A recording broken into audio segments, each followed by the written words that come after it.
Okay, this video is how to reassemble after you got all the mods done with the cock and bolt for the blowback. When you reassemble it, make sure the screw here is it's kind of just barely loose. All right, so this cock and bolt kind of pivots. So when you align the rod in here, it'll align, kind of realign itself and thread in. If you got it tight and cocked in a way, the rod won't thread into it. Have to have it straight and shut to thread in. Alright. Set up your rod to be this length because you have to rotate this clockwise.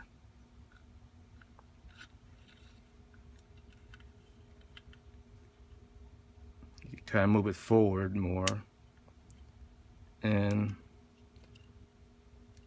gradually rotate slowly. When you feel it's threaded, first thread in, then you can continue. Alright. You continue to turn this till it bottoms out and it no longer turn. See, it's no longer turn. I don't want to force it. That means the other end of this rod is already tightened the other block, and this is already tightened. So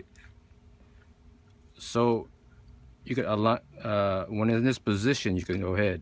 If it tightens back here, well, do like okay, there like this. It tightens up, but I'm still cocked in a way. I don't want to bind the bolt, the rod. So I'll counterclockwise, then align the two together. Before you push it in for alignment to reassemble it, I'll flip it over. You have to put back, okay, here's the valve stem, it's a white Delron. You gotta put back the spring. Let me get that.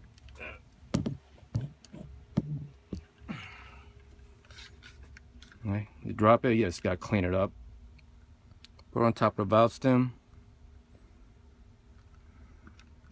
Make sure it's in there in the line straight, not cockeyed to the side. Then your little spring retainer. The dick goes in the pussy side. Alright.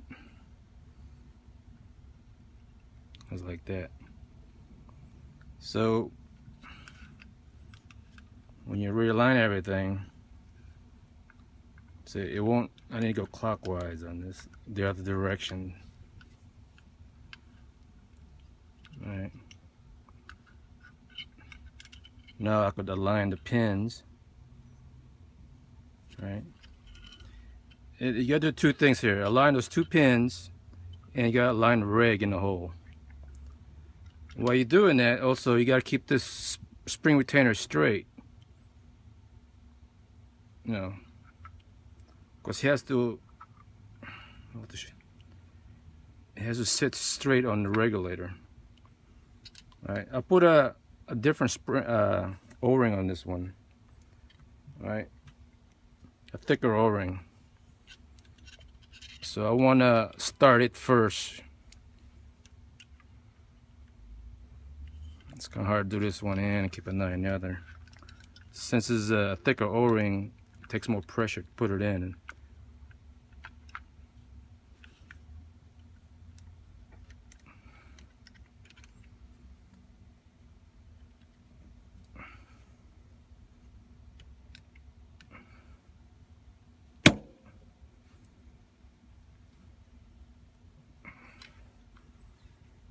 It was almost in.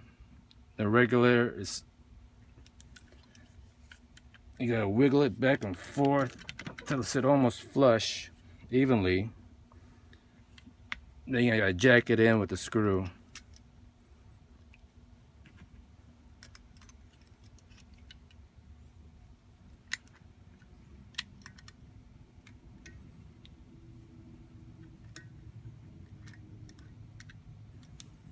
All right.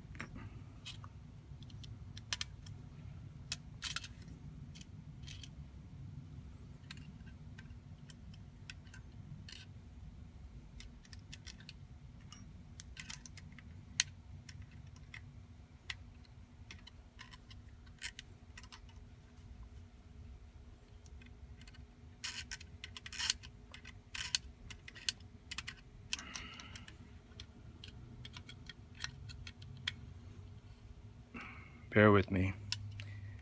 It'd be quick if you had a,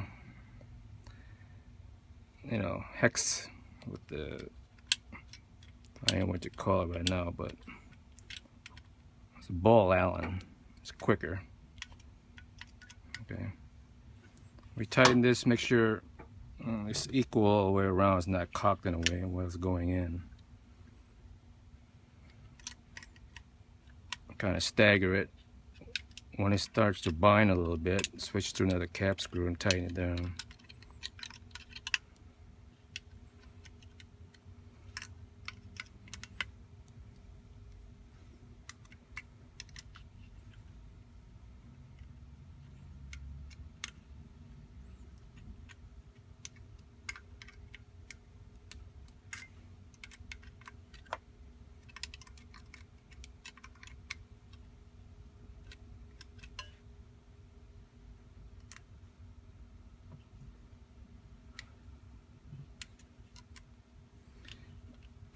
And then when you get them all hand tight,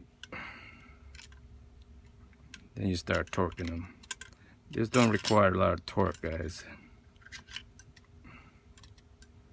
Right. That's all it takes right there.